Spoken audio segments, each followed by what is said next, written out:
స్తోత్రము. మీ అందరికీ వందనాలు. ఈ దినము కొరకై ఏర్పాటు చేయబడిన వాక్య భాగము యోహాను సువార్త 2వ అధ్యాయం 2వ వచనం. యేసు తల్లి అక్కడ ఉండెను. యేసును ఆయన శిష్యులను ఆ వివాహమునకు పిలువబడిరి. ఆమేన్. దేవునికి స్తోత్రం. హల్లెలూయా. మన ప్రభువును రక్షకుడైనటువంటి మన కొరకు త్వరగా మేఘవాహనుల మీద రాబోతున్నటువంటి యేసుక్రీస్తు నామములో మీ అందరికీ ప్రత్యేకమైన వందనాలు తెలియజేస్తున్నాను. ఆయన హెచ్చవలసి ఉన్నది అనేటువంటి కార్యక్రమాన్ని వీక్షిస్తున్న,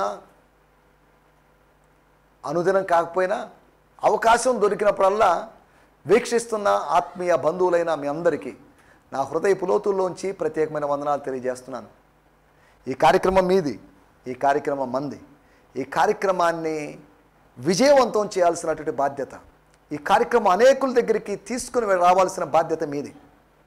జిఎంసి సంతోష్ నెల్లూరు అనేటువంటి నా ఛానల్ని మీరు సబ్స్క్రైబ్ చేసుకోవాల్సిందిగా కోరుతున్నాం. సబ్స్క్రైబ్ చేసుకొని బెల్ గుర్తును నొక్కండి, మీకు నోటిఫికేషన్లు వస్తాయి. ప్రతిరోజు రాత్రి గత సంవత్సరపు సందేశాల్ని శాంతి టీవీ వారు అప్లోడ్ చేస్తున్నారు. ఉదయం ఒక సందేశం, పాత సందేశం ఒకటి, న్యూ మెసేజ్, ఓల్డ్ మెసేజ్, ఇలాగ డైలీ 2 మెసేజెస్ అప్లోడ్ అవుతున్నాయి. కనుక మంచి అవకాశం.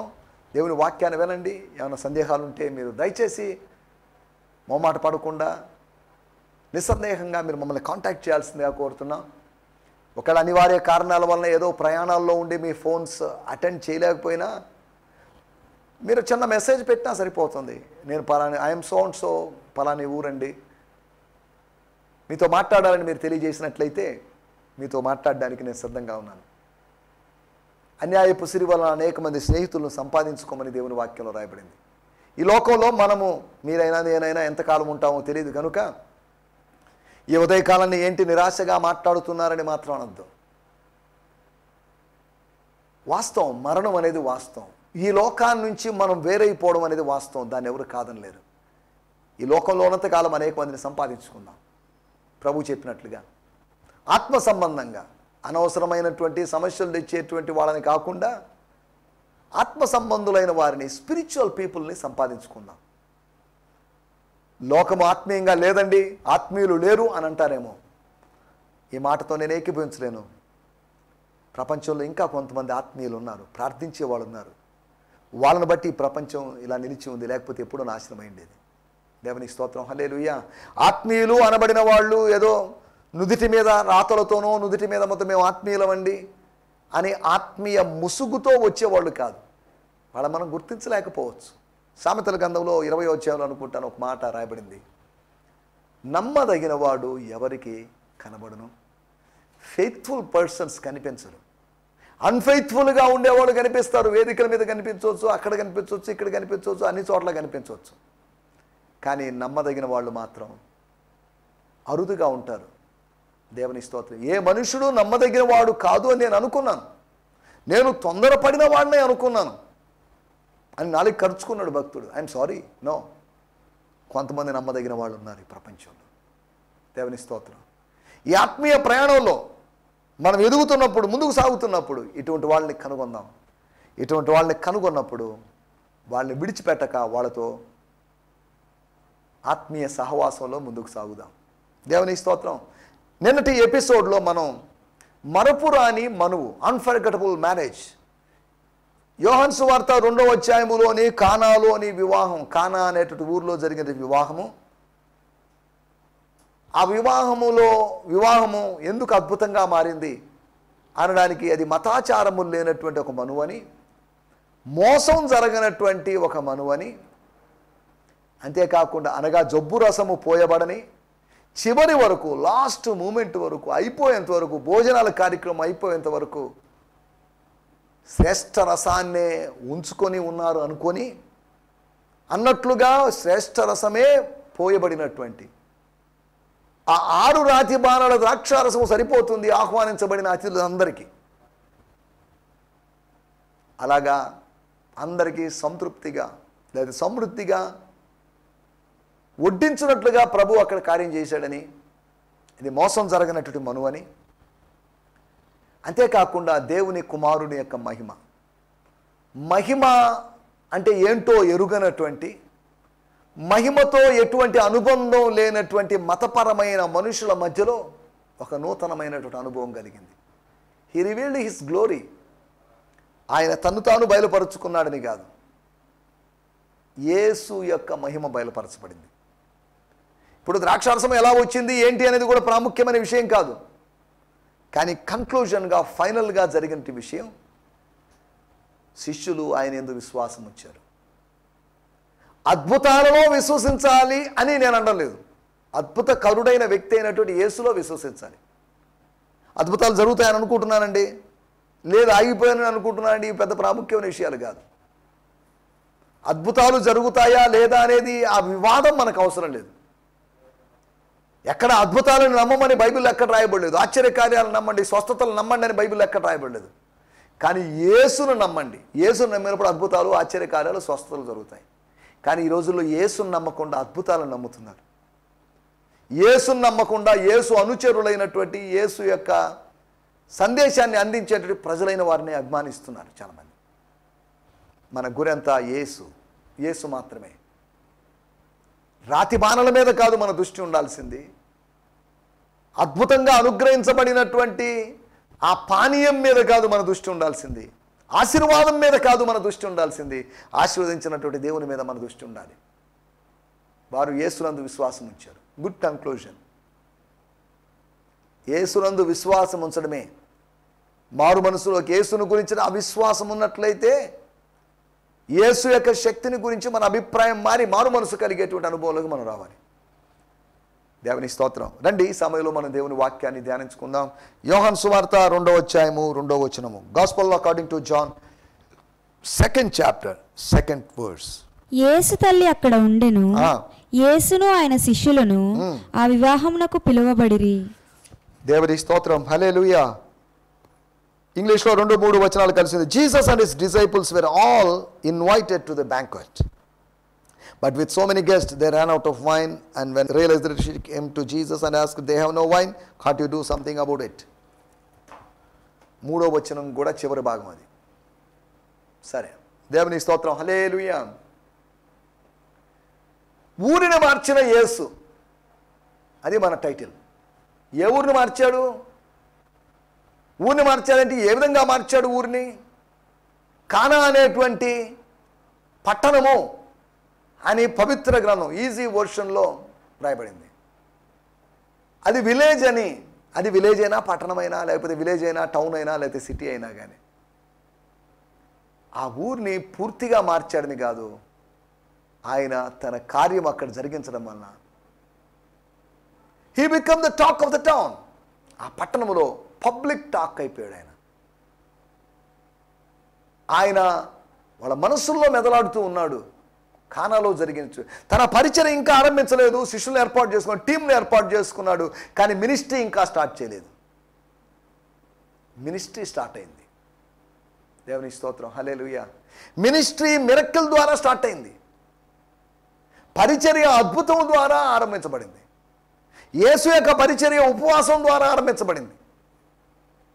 ఉపవాసం ద్వారా ఆరంభించబడి అది ఇటువంటి అద్భుతం ద్వారా కొనసాగింది అనేటువంటి విషయాన్ని ప్రజలకు తెలియజేసింది. అనగా ఒక అనుభవం ద్వారా, ఒక అద్భుతం ద్వారా పరిచర్య ఆరంభం కావాలి. అనుభవం అంటే నా రక్షణ అనుభవం కావచ్చు. దేవుడిని రక్షించాడు, ఈ అనుభవంతోనే పరిచర్య ఆరంభం. ఈ అనుభవం లేని వాడు పరిచర్య చేయకూడదు. ఈ అనుభవం లేకుండా పరిచర్య చేసినప్పుడు యేసు రక్షిస్తాడట, యేసు స్వస్థపరుస్తాడట అని చెప్పగలడే కానీ బల్లగుద్ది యేసు రక్షించును, బల్లగుద్ది యేసు స్వస్థపరచును అని చెప్పలేడు.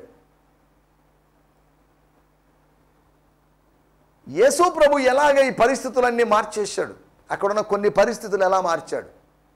కానాలోని ఆర్థిక స్థితిగతులను మార్చాడని కాదు, కానాలోని పొలిటికల్ సిచ్యువేషన్స్ని మార్చాడని కాదు. కానాలో జరిగినటువంటి కొన్ని మార్పులు ఏంటి? ఆ వివాహము ప్రాముఖ్యంగా కానాలో ఒక ప్రాంతంలో లేకపోతే మధ్య ప్రాంతంలో ఏదో ప్రాంతంలో జరిగినటువంటి ఆ వివాహంలో ఎటువంటి మార్పులు జరిగాయి అనే దాని గురించి మనం ఆలోచిద్దాం. యేసు ఉన్న చోట మార్పులు జరుగుతాయి. యేసు ప్రభు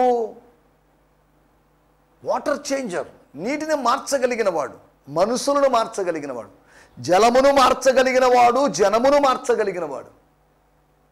ఆయనకి ఏదైనా మార్చడం సులభం. మనకు జలాల్ని మార్చలేము, జనాల్ని మార్చలేము. కలుషితమైన నీటిని మనం, లేకపోతే స్వచ్ఛమైన నీటిని కలుషితమైన నీటిగా మనం మార్చగలం. కలుషితమైన నీటిని మంచి నీటిగా లేకపోతే మనం మార్చలేం. చూడండి, డర్టీ వాటర్ని ఆయన మంచి డ్రింక్గా మార్చాడు.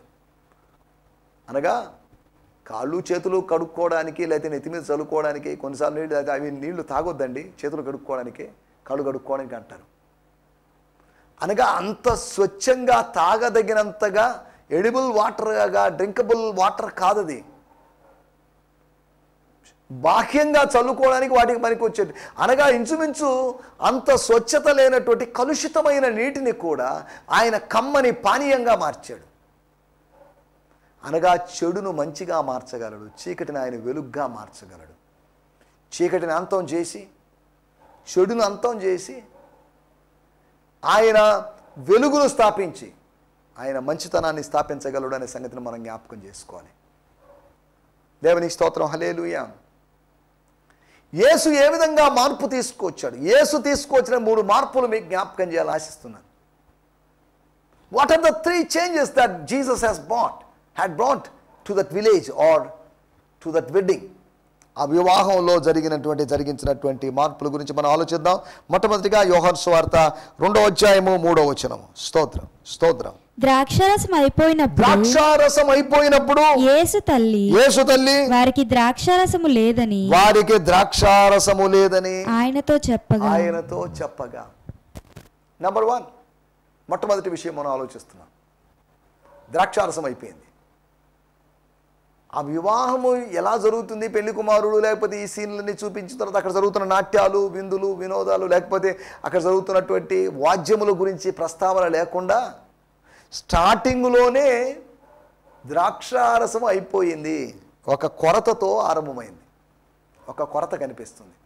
కొన్నిసార్లు మన జీవితాల్లో కూడా మనం ఏదైనా సేవ ఆరంభించినప్పుడు కొరతలతో ఆరంభిస్తాం, కానీ సమృద్ధితో సమాప్తం చేస్తాం, సమృద్ధితో ముగిస్తాం. బిగినింగ్ కొద్దిగా కష్టంగా ఉండొచ్చు, కానీ ఎండింగ్ అద్భుతంగా మారబోతుంది. బిగినింగ్ జనరల్గా ఉండొచ్చు, ఎండింగ్ గ్లోరియస్గా మారచ్చు. నేను ప్రభు పరిచర్యలోకి వచ్చి 28 సంవత్సరాలైంది. గత 28 సంవత్సరాలుగా ప్రభు నన్ను నడిపిస్తున్నాడు, నన్ను పోషిస్తున్నాడు, నా అవసరతలన్నీ తీరుస్తున్నాడు.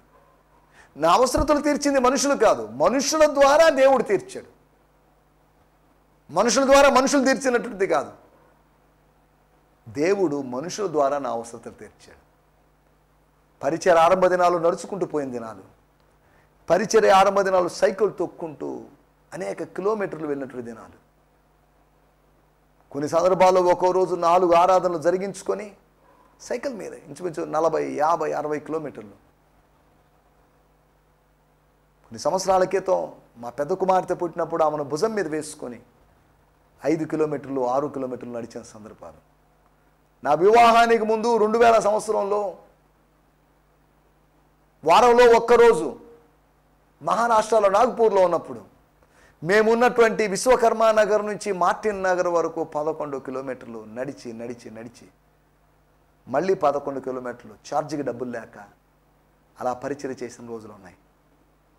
ఆ పరిచర్య చేసిన రోజుల్లో కూడా ప్రభు పోషించాడు, నమ్మదగిన వాడు.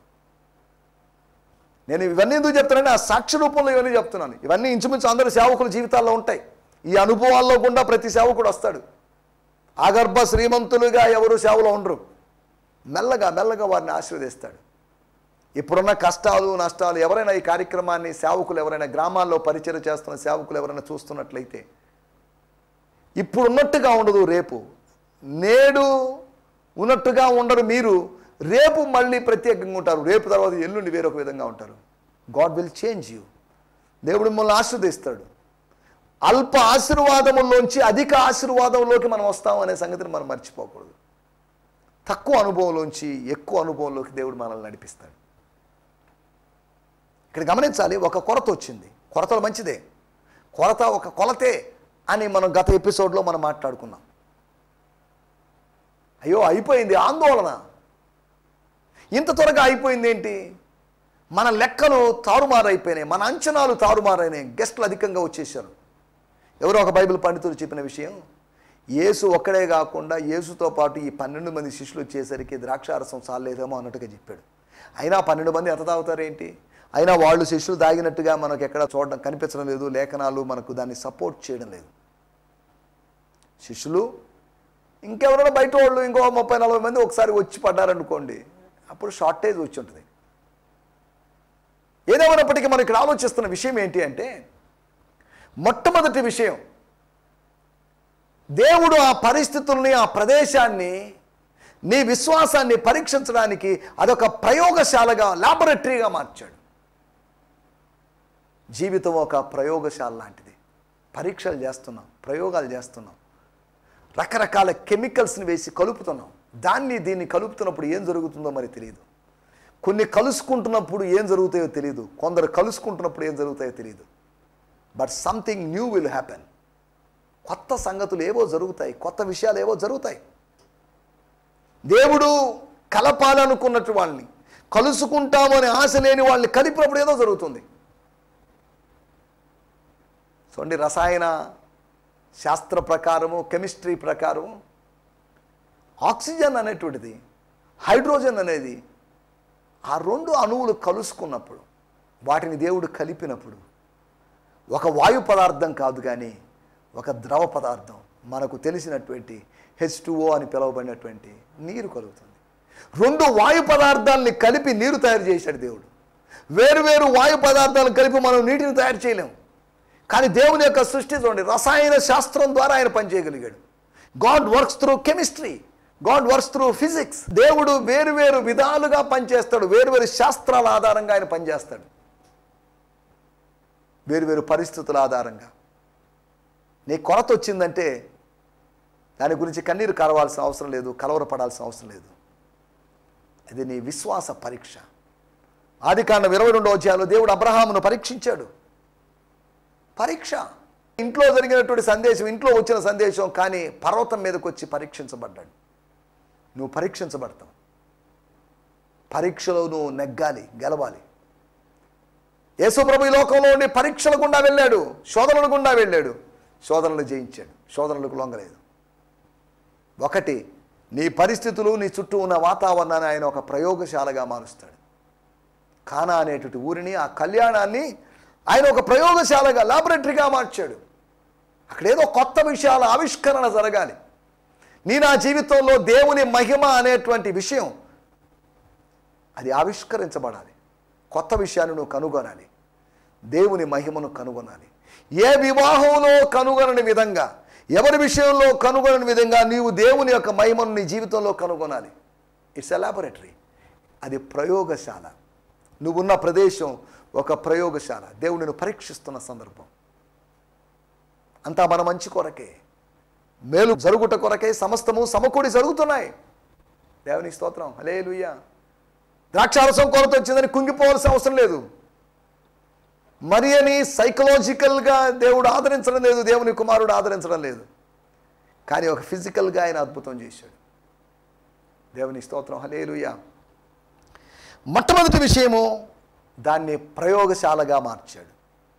ఆ పరిస్థితిని, ఆ ప్రదేశాన్ని, ఆ పరిణయాన్ని ఆయన ప్రయోగశాలగా మార్చాడు. రెండో విషయం నేను మీకు జ్ఞాపకం చేస్తాను. యోహాను సువార్త 2వ అధ్యాయము 5వ వచనం. యేసు తల్లి పరిచారకులను చూచి ఆయన మీతో చెప్పునది చేయుడనిను. దేవుని స్తోత్రం, హల్లెలూయా. ఆయన మీతో చెప్పునది చేయుడి. ఆయన చెప్తాడు, మీరు చేయాలి.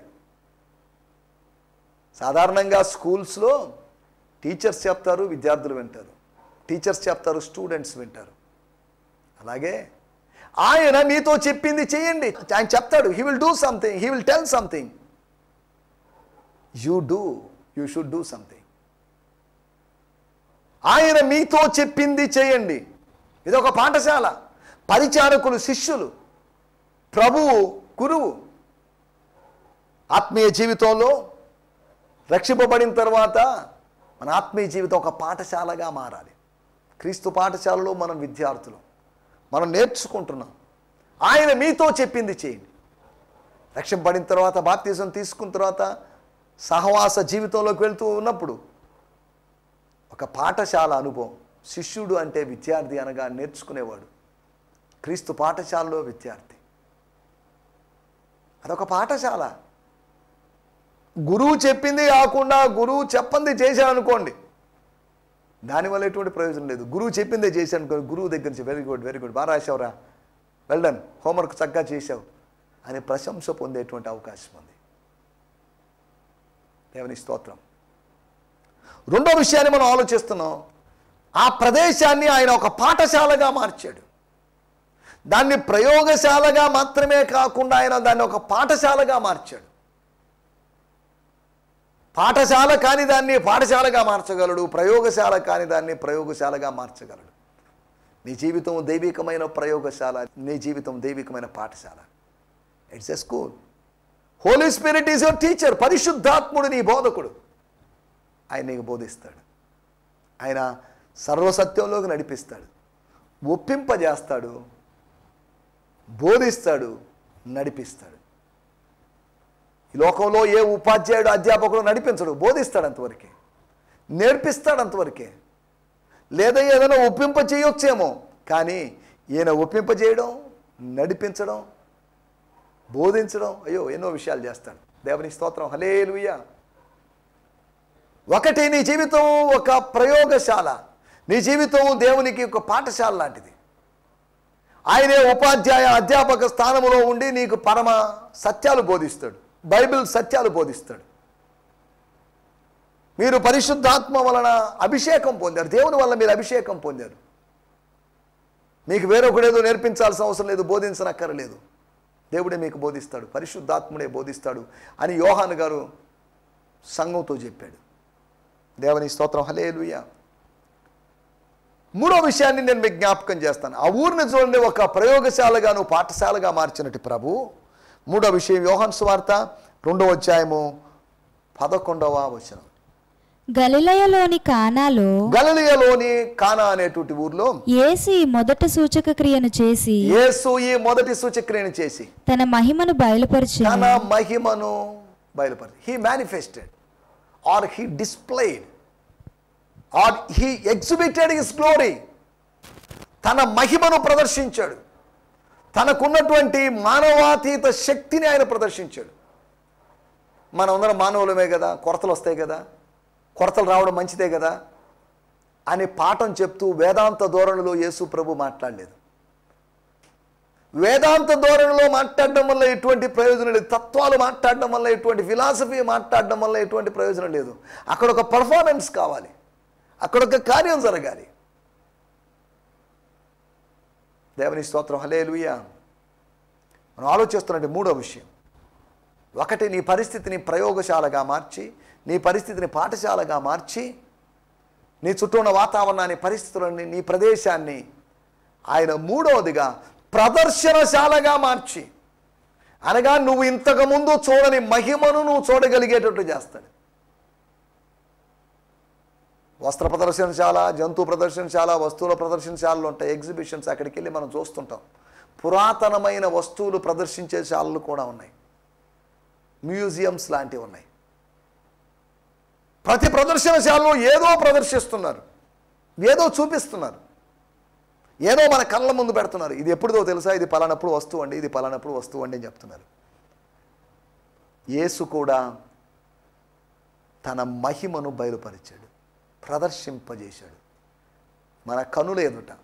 గలతీయులకు రాసిన పత్రిక 3వ అధ్యాయంలో రాయబడిన మాట ఏంటంటే, అపోస్తలుడైన పౌలు గలతీ సంఘంతో చెప్తాడు, యేసుక్రీస్తు సిలువ వేయబడినట్లుగా మీ కనుల ఎదుట ప్రదర్శింపబడెను కదా. ప్రదర్శించబడ్డాడు. ప్రదర్శించాడు అంటే వేదిక మీద నాట్యం చేశాడనో, వేదిక మీద ఏదైనా ప్రసంగం చేశాడనో, వక్తగా మారాడని కాదు దాని అర్థం. He exhibited, he manifested himself. Jesus Christ was manifested as he was crucified. ఆయన సిలువ వేయబడినట్లుగా నీ జీవితాన్ని దైవికమైన ఆశీర్వాదాల పరంపర కనిపించేటువంటి, ఆశీర్వాదాలు అనేకం కనిపించేటువంటి, అనేకులని జీవితంలో ఆశీర్వాదం చూసేటువంటి ఒక ప్రదర్శనశాలగా, పరలోకపు ప్రదర్శనశాలగా మారాలని దేవుడు కోరుకుంటున్నాడు. ప్రతికూల పరిస్థితులు ఉండొచ్చేమో, కానీ నీ జీవితాన్ని ప్రయోగశాలగా, ప్రతికూల పరిస్థితుల మధ్యలో నీ జీవితాన్ని ఒక పాఠశాలగా, ప్రతికూల పరిస్థితుల మధ్యలో నీ జీవితాన్ని ఒక ప్రదర్శనశాలగా ఆయన మార్చగలడు. దేవుని స్తోత్రం. హల్లెలూయా. నా మాటలు నేను ఇక్కడ ముగిస్తున్నాను. మనం ఆలోచించిన విషయాలు 3 విషయాలు ఆలోచించాం. ఆ ఊరిని లేకపోతే తానున్న ప్రదేశాన్ని, తాను, తన తల్లి, తన సహోదరులు, తన శిష్యులు ఉన్న ప్రదేశాన్ని యేసు ఎలా మార్చాడు? యేసు మార్చగలడు ప్రతిదాన్ని. లేని వాటిని ఉన్నట్టుగా పిలవగలిగిన వాడు. ఏమీ లేనప్పుడు, శూన్యముగా నిరాకారంగా ఉన్నప్పుడు కలుగునుగా కానీ పలికినటువంటి అదే దేవుడు నీ పరిస్థితులు మార్చగలడు. ఆ వివాహము, ఆ పరిణయ వేదిక ఒక ప్రయోగశాలగా మారింది మరియ విశ్వాసానికి. ఆ పరిణయ వేదిక అనేది ఒక పాఠశాలగా మారింది పరిచారకులకి. ఆ పరిణయ వేదిక ప్రభు యొక్క అనుచరులకి అది ప్రదర్శనశాలగా మారింది. మేము ఆయన మహిమను కనుగొంటిమి, మేము చూశాము అని 1వ అధ్యాయంలో చెప్పినటువంటి భక్తులు ఎప్పుడు చూశారో, ఎలా చూశారో మనకు తెలియదు, కానీ ఇప్పుడు సూచక్రియ రూపంలో ప్రభు మహిమను చూశారు. దేవుని స్తోత్రం. హల్లెలూయా. దయచేసి తలలోంచండి, కళ్ళు మూసుకోండి, చిన్న ప్రార్థన చేసుకుందాం. వినటి వాక్యము మన జీవితాల్లో నెరవేరినట్లుగా, మన జీవితంలో ఇట్టి అనుభవాలు ఉన్నట్లుగా మనందరం కలిసి ప్రార్థన చేస్తాం. దయచేసి ఏకీభవించండి ప్రార్థనలో. మీరు ఏకీభవించామన్నానికి గుర్తుగా చివరిన ఆమెనని పలకాల్సిందిగా కోరుతున్నాను. దేవుని స్తోత్రం. హల్లెలూయా. పరిశుద్ధుడమైన మా దేవా, మీకు వందనాలు. మీరు మాకు వినిపించిన మాటల కొరకై మీకు వందనం చేస్తున్నాం. ప్రతికూలమైనటువంటి పరిస్థితులు చూచి కుంగిపోతూ నిరాశ చెందుతూ ఉన్నాం. ప్రతికూలమైన పరిస్థితుల్ని ప్రయోగశాలగా మార్చి, అంతేకాకుండా పాఠశాలగా మార్చి, అంతేకాకుండా ప్రదర్శనశాలగా మార్చి నీవు నీ కార్యాలు జరిగిస్తున్నావు. అందును బట్టి మీకు వందనం చేయిస్తున్నావు. ఏమి జరిగినా మా మంచి కొరకేని భావించి నేను స్తుతిస్తున్నాను. ఈ దినం ఏం జరిగినా, ఈ నెలంతా ఏం జరిగినా, వచ్చే నెలంతా ఏం జరిగినా, ఈ సంవత్సరం అంతా ఏం జరిగినా మా మంచి కొరకే, నీ చిత్తము ప్రకారమే అన్నీ జరుగుతున్నాయని, నీ అనుమతి లేకుండా ఏది జరగలేదని భావించి మిమ్మల్ని స్తుతిస్తున్నాం. ఈ సమయంలో కార్యక్రమం విన్న వారందరి కొరకు, ఈ మాటలు విన్న వారందరి బట్టి మీకు వందనం చెల్లిస్తూ సకల ఘనత, మహిమ, ప్రభావాలు మీకు ఆరోపిస్తూ యేసు క్రీస్తు నామములోనే ప్రార్థించగలుగుతున్నాం పరమ తండ్రి. ఆమేన్, ఆమేన్. దేవుని స్తోత్రం. మీ అందరికీ వందనాలు. ప్రభు మిమ్మల్ని దీవించునుగాక. రేపు ఉదయకాలం మరలా ఇదే సమయానికి కలుసుకుందాం. దేవుని కృప మీకు తోడేమి నడిపించి బలపరచునుగాక. ఆమేన్. ఈ సందేశము మీకు ఆశీర్వాదకరంగా ఉందని నమ్ముచున్నాము. ప్రార్థనా అవసరతల కొరకు మమ్మల్ని సంప్రదించవలసిన మా చిరునామా గిద్యోన్ మిషన్ చర్చ్, 6వ వీధి, శాంతినగర్, నెల్లూరు 4, ఆంధ్రప్రదేశ్. పిన్ 524004. మా ఫోన్ నంబర్లు 7036443613 మరి ఒక నంబర్ 9392293010. మా ఈమెయిల్ ఐడి gfihmi2015@gmail.com. దేవుడు మిమ్మును ఆశీర్వదించునుగాక. ఆమేన్.